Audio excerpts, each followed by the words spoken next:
El mármol respira historia, y Roma nunca duerme. Entre los templos del foro, bajo la mirada de las estatuas de los dioses, aún se escuchan los pasos del hombre que cambió el destino de un imperio. Un nombre que no fue solo poder, sino también profecía. Julio César, el hombre que desafió al Senado, el general que transformó a Roma de república en imperio, el político que sedujo con palabras más afiladas que las espadas de sus enemigos. Su historia no comienza con gloria, comienza con fuego, con una Roma convulsa, dividida por la ambición y el miedo. Una ciudad donde el poder se decidía entre conspiraciones, juramentos rotos y sangre derramada en los mármoles del Senado. César nació cuando Roma ardía en luchas internas. Su familia pertenecía a una antigua estirpe, los Julios, que decían descender de Venus misma, pero el nombre no bastaba. La ciudad estaba dominada por las intrigas de los patricios, y el joven Cayo Julio César no tenía más que un sueño y una voluntad imposible de quebrar.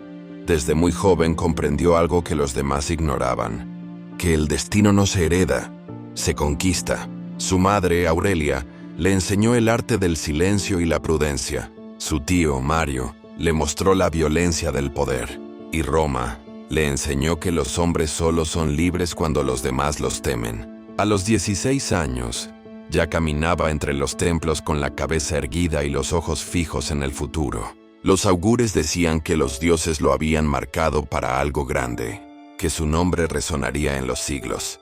Pero César no creía en señales, creía en sí mismo. El pueblo lo miraba con respeto, los senadores con recelo y los rivales con odio. Había nacido un hombre que no aceptaría jamás un no como respuesta, y ese hombre no tardaría en transformar el destino del mundo. Porque Roma, en aquel tiempo, no necesitaba un rey, necesitaba un dios. Y César estaba dispuesto a convertirse en uno. Roma era una ciudad de sombras y ambiciones. El mármol brillante del Senado escondía pasillos de traición, y en cada esquina, una daga esperaba su momento. Entre ese ruido, un joven caminaba con la seguridad de quien sabe que su destino no pertenece a nadie más. Cayo Julio César.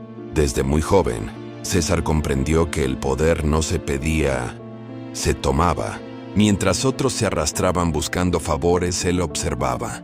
Mientras otros ofrecían palabras vacías, él planeaba. En su juventud fue perseguido, humillado y desterrado, pero incluso en su caída, brillaba con una luz que ni la miseria podía apagar. A los 18 años fue obligado a huir de Roma. El dictador Sila, enemigo de su tío Mario, ordenó su muerte. César se negó a obedecer, se negó a rendirse, y huyó bajo la noche, cruzando montañas y ríos, escapando de los asesinos enviados por el poder. Sila, al escuchar que el joven se había salvado, dijo una frase que se grabaría en la historia. En ese muchacho hay muchos Marios. Y con eso lo perdonó. Pero el mensaje era claro. El poder había reconocido al poder. César pasó años en silencio, observando, aprendiendo. Sirvió en Asia Menor, en campañas militares. Allí vio la guerra por primera vez. El olor del hierro, el rugido de los legionarios, la gloria y el horror mezclados en el mismo instante. Durante un asedio, mientras todos temían atacar, César tomó la bandera romana y se lanzó al frente. Sus hombres, avergonzados de quedarse atrás, lo siguieron. La victoria fue total, y en su regreso, el general lo condecoró con la corona cívica, un honor reservado a quien salvaba la vida de ciudadanos romanos en batalla. Desde entonces, el pueblo lo miró de otra forma. Ya no era solo un joven noble, era un soldado, un hombre del pueblo, un símbolo de coraje. En su mente las piezas comenzaban a encajar. Sabía que Roma adoraba a los héroes. Sabía que el pueblo necesitaba creer en alguien, y él, con una sonrisa casi divina, estaba dispuesto a convertirse en ese alguien. Con el tiempo, se casó con Cornelia, hija de un aliado de su tío Mario. El matrimonio no fue político, fue estratégico. Sabía que las alianzas eran el verdadero mapa del poder. Mientras tanto, en Roma, los viejos senadores seguían luchando por conservar un sistema que se desmoronaba. Las guerras civiles habían dejado heridas profundas, y el pueblo ya no confiaba en el Senado. Confiaba en los hombres fuertes, en los generales, en los líderes que prometían pan y gloria. Y entre todos ellos, solo uno tenía el carisma, la visión y el destino para convertir Roma en algo más grande. Julio César. Roma nunca olvida a los que la desafían, pero también nunca resiste a los que la seducen. Cuando Julio César regresó del exilio, Roma lo observó en silencio. Ya no era el joven perseguido por Sila. Era un hombre que conocía la guerra, la estrategia y, sobre todo, el alma de los hombres. César comprendió algo que pocos habían entendido. En Roma el poder no nacía del Senado, nacía del pueblo.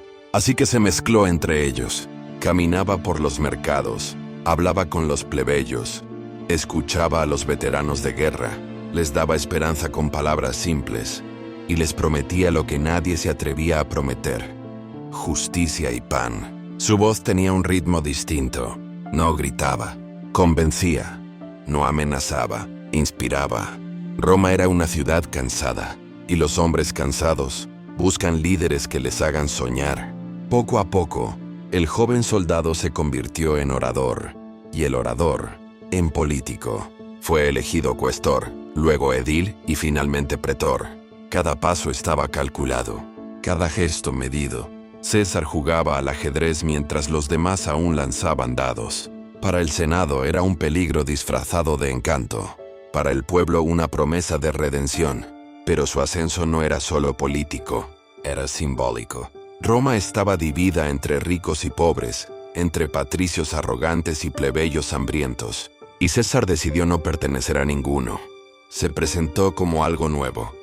Un romano que hablaba el idioma del pueblo y vestía la toga del poder. Con el tiempo su carisma se convirtió en arma. Sabía cuándo callar, cuándo mirar, cuándo prometer. Y Roma, sin darse cuenta, comenzó a girar a su alrededor. Su generosidad era legendaria.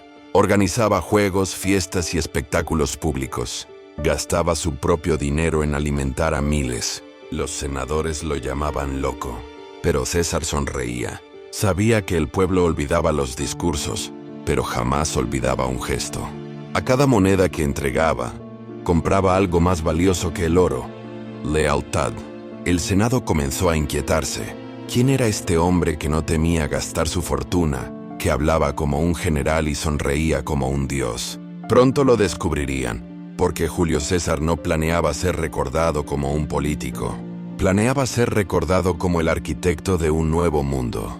Roma estaba al borde del caos. El Senado luchaba por mantener un orden que ya nadie respetaba. Los generales mandaban más que las leyes, y la república, ese sueño antiguo de igualdad, se desmoronaba entre gritos y traiciones. En medio de ese torbellino, 3 hombres decidieron que el destino de Roma les pertenecía. Pompeyo, el héroe de 1000 batallas, amado por los soldados. Craso, el hombre más rico del imperio, cuyo oro podía comprar ejércitos enteros. Y Julio César, el político brillante, capaz de convertir palabras en legiones. Juntos formaron una alianza secreta, una unión no escrita, pero más poderosa que cualquier decreto del Senado. El pueblo la recordaría como el primer triunvirato. Su pacto era simple. Pompeyo tendría la gloria militar, Craso conservaría el dinero, y César tendría el poder. A cambio, cada uno apoyaría las ambiciones del otro, y así en silencio, Roma fue gobernada no por el Senado, sino por 3 hombres que la manejaban desde las sombras. César sabía que la república era una ilusión, un teatro en ruinas donde los actores aún creían que el público los escuchaba, pero él ya escribía el nuevo guión. Durante años, el triunvirato reinó sobre Roma con mano invisible. César, con su habilidad política, logró ser elegido cónsul, el cargo más alto del Estado, y desde allí comenzó a construir su verdadero imperio. Sus discursos eran fuego, sus leyes estrategia. Cada decreto beneficiaba al pueblo, y por supuesto a él mismo. Cuando el Senado intentó detenerlo, César sonrió y dijo: «Si las leyes se oponen a la justicia, cambiaré las leyes». Pompeyo lo admiraba, Craso lo temía, y el pueblo lo adoraba. Con el tiempo, las tensiones dentro del triunvirato comenzaron a crecer. Pompeyo quería más poder, Craso deseaba más riquezas, y César quería el mundo. El equilibrio se rompía, y con él la paz. Roma aún no lo sabía, pero estaba a punto de presenciar la guerra que decidiría el destino del mundo antiguo. Una guerra que no solo enfrentaría ejércitos, sino sueños. La guerra de César. Roma se ahogaba en política. El Senado discutía, los patricios conspiraban, y el pueblo seguía esperando algo más grande que palabras. César lo sabía, y sabía también que la gloria no se encontraba entre columnas de mármol, sino en los campos de batalla. Así comenzó su viaje hacia el norte, hacia las tierras salvajes de las Galias. Un territorio vasto, lleno de tribus, montañas, bosques y niebla. Un mundo donde Roma aún no dominaba, y donde un solo hombre decidiría cambiar la historia. César fue nombrado procónsul de las Galias, un cargo que para muchos era un exilio elegante, pero para él era la oportunidad que había esperado toda su vida. Con 4 legiones bajo su mando, emprendió una campaña que duraría 8 años. Una guerra de conquista, diplomacia y astucia. Las crónicas cuentan que las batallas de César no solo se ganaban con espadas, se ganaban con palabras. Antes de luchar, siempre hablaba con los jefes enemigos. Les ofrecía paz bajo las condiciones de Roma, y si la rechazaban, los destruía con una precisión casi divina. Ningún enemigo lo entendía. ¿Cómo podía aquel hombre ser tan frío y tan justo al mismo tiempo? César no solo vencía, aprendía. Estudiaba cada tribu, cada cultura, cada ruta, cada debilidad. Sus campañas contra los helvecios, los nervios y los belgas se convirtieron en leyenda. Pero hubo un enemigo que marcaría su destino. Vercingétorix, el caudillo galo que unió a todas las tribus contra Roma. Era joven, valiente y decidido, y durante un tiempo, el mundo pareció inclinarse a su favor. En la batalla de Gergovia, César fue derrotado, una de las pocas veces que el destino pareció dudar. Sus hombres se desmoralizaron, sus enemigos celebraron, pero César no conocía la palabra rendición. Juró que Roma jamás sería humillada. Y así, un año después, en Alesia, rodeó la fortaleza de Vercingétorix con una obra maestra de ingeniería. 2 murallas concéntricas, más de 20 kilómetros de fortificaciones, una prisión invisible. Mientras los galos esperaban refuerzos, César los aisló del mundo. El hambre hizo el resto. Cuando Vercingétorix se rindió, descendió de su caballo, se quitó la armadura y cayó de rodillas ante César. Roma tenía un nuevo dios. El general victorioso regresó con oro, esclavos y gloria. Pero lo más valioso que trajo consigo no fueron las riquezas, sino algo mucho más poderoso: lealtad. Las legiones lo amaban, el pueblo lo veneraba, el Senado lo temía, porque César ya no era solo un político, era el hombre más poderoso del mundo, y el único que aún podía detenerlo era él mismo. Roma no había visto nada igual, años de guerra, sangre y victorias, y ahora las legiones regresaban con su general al frente, cubiertas de gloria, cantando su nombre como si fuera el de un dios. Ave César. El eco resonaba en las murallas. Las gentes salían de sus casas, los niños corrían, y el pueblo lo recibía con flores, oro y lágrimas. César había conquistado las Galias, pero lo que realmente había conquistado era el corazón de Roma. Entró en la ciudad sin temor, sin armadura, sin guardias, solo con su túnica roja, el color de Marte, el dios de la guerra. Sus enemigos lo miraban desde las sombras del Senado. Pompeyo, su antiguo aliado, fruncía el ceño. Los senadores susurraban entre sí. Sabían que aquel hombre, con solo una palabra, podía cambiar el destino de la República, y eso los aterraba. César sabía que no podía vencerlos por la fuerza, al menos no todavía. Así que los venció con gestos. Rechazó honores, rehusó coronas, habló del pueblo y para el pueblo. Cada palabra suya parecía humildad, pero era estrategia pura. Decía: no busco el poder, solo la justicia. Pero todos sabían que el poder ya lo tenía. Pompeyo, celoso, comenzó a conspirar con los senadores.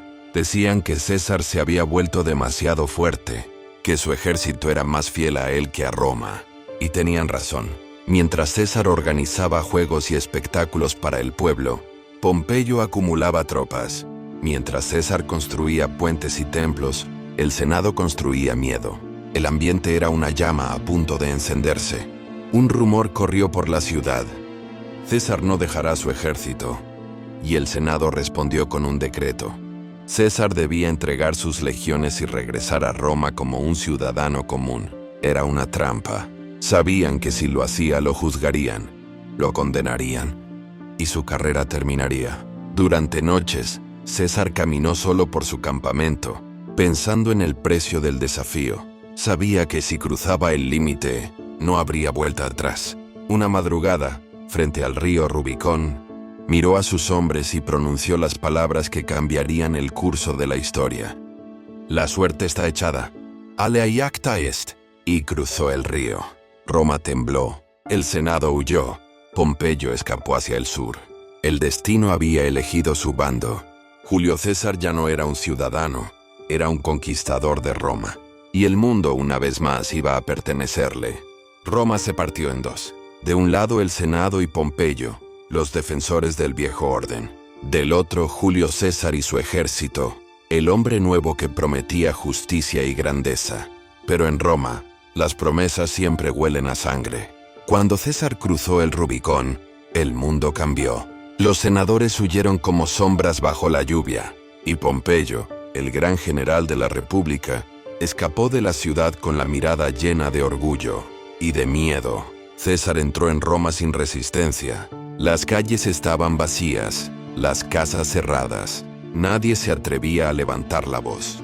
No hubo saqueos, ni venganza, ni caos. Solo silencio. Un silencio tan pesado que el mármol parecía contener la respiración. Desde ese momento, comenzó la guerra más cruel de la historia de Roma. No una guerra contra extranjeros, sino contra romanos. Hermanos contra hermanos. Legiones contra legiones. Pompeyo huyó hacia el sur, buscando reunir un ejército en Grecia. Tenía el apoyo del Senado y la confianza de quienes aún creían que Roma podía seguir siendo una república. César lo siguió sin descanso. Atravesó Italia, luego el Adriático, con un ejército agotado pero leal. Los vientos eran contrarios, las provisiones escasas, y aún así avanzaba, porque César no conocía el miedo, solo el destino. En Farsalia, en el año 48 a.C., los dos hombres se encontraron. El cielo estaba cubierto de polvo y el aire olía a hierro. 50.000 hombres esperaban la orden de morir. Pompeyo, confiado, esperaba que el destino estuviera de su lado. Pero César ya había decidido cuál sería el destino. Su estrategia fue impecable. Atacó el flanco, rompió las líneas y en un solo golpe destruyó al ejército del Senado. Pompeyo huyó, derrotado, despojado de gloria. El héroe de Roma buscó refugio en Egipto, esperando hallar piedad, pero allí lo esperaban traición y muerte. El joven faraón Ptolomeo, temiendo el poder de César, ordenó que lo asesinaran. Y cuando César llegó, le presentaron la cabeza de Pompeyo envuelta en lino. César la miró en silencio. Nadie dijo una palabra. Luego lloró, porque entendió que Roma había perdido más que un enemigo. Había perdido su alma. Con Pompeyo muerto, César ya no tenía rivales. Solo tenía un imperio a sus pies. Pero lo que el destino da, siempre termina reclamándolo. El Mediterráneo ardía. Los vientos traían olor a guerra, pero también a destino. Julio César, vencedor de Roma, navegó hacia Egipto buscando paz y encontró algo mucho más peligroso. Encontró a Cleopatra. El Nilo lo recibió como recibe a los dioses, con silencio y luz dorada. Las aguas reflejaban templos, palacios y columnas, y entre ellas un trono vacío. Egipto estaba dividido. Dos hermanos luchaban por el poder. Ptolomeo Tresemo y su hermana, Cleopatra Sepneo. César llegó a Alejandría como mediador, pero su presencia alteró el equilibrio. El faraón lo veía como un invasor, Cleopatra como una oportunidad. Una noche, Mientras las torres del palacio dormían, una alfombra fue llevada ante el general romano. Los guardias la desenrollaron lentamente, y de su interior emergió una mujer, Cleopatra. Sus ojos oscuros no pedían piedad, exigían atención. Su voz no suplicaba, ordenaba. Y César, acostumbrado a dominar reyes, por primera vez escuchó sin hablar. Ella no lo necesitaba. Sabía lo que quería y sabía cómo conseguirlo. Durante días, conversaron sobre filosofía, política y poder. Durante noches, el silencio se volvió alianza. César encontró en ella algo que jamás había visto, una mente igual a la suya. Y Cleopatra vio en él algo que Egipto ya no tenía, la fuerza para restaurar su trono. Juntos, unieron estrategias, ejércitos y destinos. César ayudó a derrotar a Ptolomeo, y la reina volvió a gobernar Egipto. El pueblo la llamó la resurrección de Isis. Roma la llamó la hechicera. Pero César la llamó mi igual. De esa unión nació un hijo, Cesarión, el último heredero del linaje de los faraones y de Roma. Alejandría se convirtió en un lugar de fuego y leyenda. Mientras el Senado temblaba, César caminaba junto a Cleopatra entre columnas y perfumes, como si el mundo les perteneciera. Pero en Roma los rumores crecían. El conquistador había sido conquistado. Los senadores murmuraban que César había olvidado a su patria, que se había dejado encantar por una reina extranjera. Y aunque César sonreía ante las acusaciones, sabía que algo oscuro comenzaba a formarse en las sombras de Roma, porque ningún hombre podía tener tanto poder y seguir vivo mucho tiempo. Roma volvió a temblar bajo el paso de sus legiones, pero esta vez no regresaba un general, regresaba un mito. Julio César entró en la ciudad entre columnas cubiertas de laureles, mientras la multitud gritaba su nombre como si fuera el de un dios. Los niños lo saludaban con ramas de olivo, las mujeres lanzaban flores, y los hombres se inclinaban. Roma, que antes había tenido reyes, ahora tenía algo más poderoso, un hombre que los hacía sentir inmortales. César celebró 4 triunfos en 4 días, uno por cada enemigo vencido. Pompeyo, Egipto, Ponto, África. Las calles se llenaron de oro, las prisiones de esclavos y los templos de ofrendas. El pueblo reía, cantaba, lo adoraba, pero el Senado observaba, y lo que veía no era un héroe, sino una amenaza. César comenzó a tomar decisiones sin consultar, nombró magistrados, reorganizó las provincias y dictó leyes con una rapidez que nadie podía seguir. Su rostro empezó a aparecer en monedas, su nombre en templos, y un día el Senado le otorgó un título que cambiaría todo: dictador perpetuo. Era el más alto honor que Roma podía ofrecer, y el más peligroso. Los viejos senadores murmuraban en las sombras: ¿ha muerto la República? Pero el pueblo no lo veía así. Para ellos César era la República, el hombre que les había dado pan, tierras y esperanza. Mientras tanto, César caminaba entre las estatuas de los antiguos reyes y comprendía algo. Había alcanzado todo lo que un hombre podía desear, y aún así no era libre. En las noches se quedaba solo en el foro, mirando las estrellas sobre Roma. Allí donde otros veían gloria, él veía destino. Sabía que su poder no tenía enemigos fuera de Roma. Los verdaderos enemigos estaban dentro. Entre las sombras del Senado, una idea comenzaba a tomar forma. Una idea que se susurraba con miedo y convicción. Una idea que cambiaría el mundo para siempre: el asesinato de un dios. El mármol del Senado brillaba como si presintiera la tragedia. Roma despertaba cada día con el nombre de César en los labios, pero en los pasillos del poder, su nombre ya se pronunciaba en voz baja, con miedo.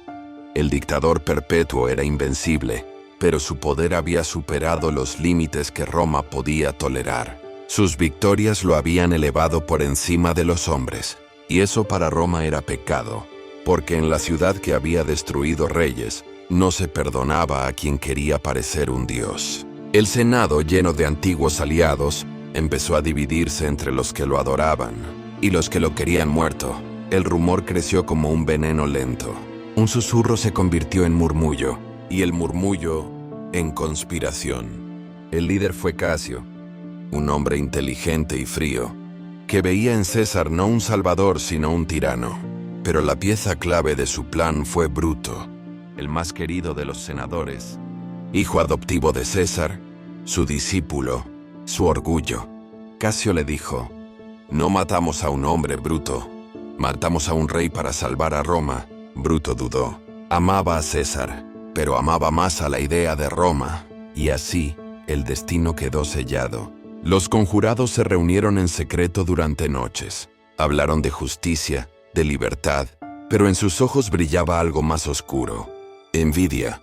El 15 de marzo del año 44 a.C., los idus de marzo, César se preparaba para asistir al Senado. Una adivina le había advertido: «Cuídate de los idus de marzo». Él sonrió. No creía en supersticiones, creía en sí mismo. Su esposa Calpurnia esa mañana tuvo un sueño. Vio el foro cubierto de sangre y suplicó a César que no saliera. Pero él con serenidad respondió: «Lo que está destinado no puede evitarse». César entró en el Senado vestido con su toga blanca. Todos se levantaron. Algunos lo saludaron, otros lo esperaban. Casca fue el primero. Le apuñaló por la espalda. César giró incrédulo. Luego vinieron otros: Casio, Décimo, Trebonio y finalmente Bruto. Cuando lo vio entre los asesinos, sus ojos ya no expresaban rabia, sino tristeza. «¿Tú también, Bruto?» «¿Y tú, Brut?» Cayó al pie de la estatua de Pompeyo, el enemigo al que una vez había llorado. Roma se había manchado de su propia sangre. El Senado creyó que la libertad había vuelto, pero lo que realmente habían liberado era el caos. El cuerpo de César fue llevado al foro. El pueblo, al verlo, enloqueció. Quemaron su pira funeraria en plena plaza. Lloraron, gritaron y juraron venganza. César estaba muerto, pero su sombra seguía viva. Roma no dormía. El aire olía a humo, incienso y miedo. El cuerpo de César fue llevado al foro en un ataúd de marfil, cubierto con su manto rojo, aquel con el que había cruzado el Rubicón. Miles de personas se reunieron en silencio. Nadie hablaba. Nadie respiraba. El hombre que había dado pan, leyes y gloria yacía muerto ante los ojos de su pueblo. El Senado había ordenado un funeral discreto. Querían apagar el fuego antes de que se encendiera, pero no contaron con un hombre: Marco Antonio. Su voz rompió el silencio como una tormenta. Subió a la tribuna, alzando el manto ensangrentado de César, y gritó ante todos: «Este era el manto que llevaba cuando lo apuñalaron». La multitud observó las marcas de las cuchilladas. 1, 2, 3, 23. Cada una traición. El discurso de Marco Antonio fue fuego puro. Habló del amor de César por Roma, de su generosidad, de su perdón incluso a sus enemigos. Y mientras hablaba, el pueblo lloraba. Luego su voz cambió, se quebró, y dijo: «Bruto es un hombre honorable, pero César amaba a Roma». El silencio se convirtió en furia. La gente comenzó a gritar, a golpear el suelo, a lanzar antorchas hacia el Senado. El funeral se transformó en una revolución. Quemaron su cuerpo allí mismo, en el corazón de Roma, mientras miles juraban venganza. En una sola noche, César pasó de hombre a leyenda. Bruto y los conspiradores huyeron. El sueño de la República se desmoronó, y sobre las cenizas de aquel fuego nació algo nuevo: el imperio. Pocos años después, su sobrino adoptivo, Octavio, se haría llamar César Augusto, el primer emperador de Roma.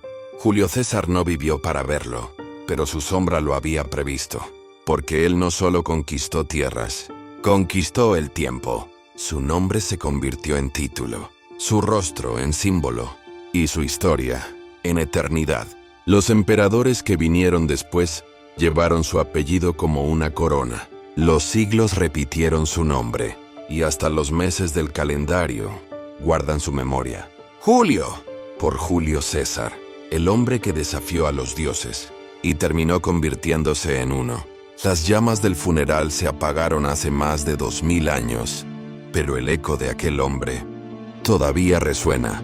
Julio César murió rodeado de traidores, pero también rodeado de historia. Su vida fue una marcha constante hacia lo imposible, y aun cuando su cuerpo cayó, su legado siguió avanzando.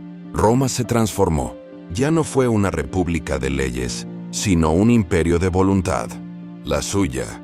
Los templos que se levantaron después llevaban su nombre. Su estatua fue colocada en el foro, y el pueblo, el mismo que había llorado su muerte, comenzó a rezarle como a un dios. En el cielo, una nueva estrella fue vista pocos días después de su funeral.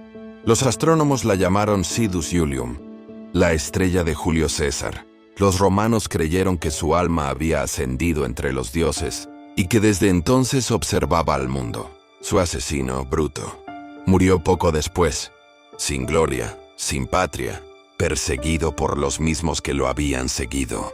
Casio cayó con él, y así, la república que decían proteger desapareció con ellos. El destino no perdona. Octavio, el joven heredero, recogió el nombre de su tío y lo convirtió en corona. Nació el Imperio Romano, y con él una nueva era. Pero en los mármoles del foro, en los viejos caminos de piedra, todavía parece escucharse una voz firme, serena, inmortal. Vini, vi, venci, veni, vidi, vici. César lo había advertido. Los hombres mueren, pero las ideas no. Su historia cambió la historia. Su ambición fundó una civilización. Y su nombre, aún 2 milenios después, sigue siendo sinónimo de poder. Julio César fue más que un conquistador. Fue la frontera entre el pasado y el futuro. El hombre que soñó con un mundo ordenado por su visión y que sin quererlo dio nacimiento a los imperios del porvenir. Cuando cierres los ojos esta noche, piensa en él, en ese hombre que cruzó ríos, montañas y miedos, no por riqueza ni gloria, sino por algo más grande, el deseo de no ser olvidado, y quizás al mirar las estrellas, recuerdes que una de ellas brilla un poco más fuerte, porque en el fondo del cielo todavía hay un lugar para los hombres que se atrevieron a desafiar a los dioses. Julio César, el hombre que no solo cambió Roma, cambió el mundo.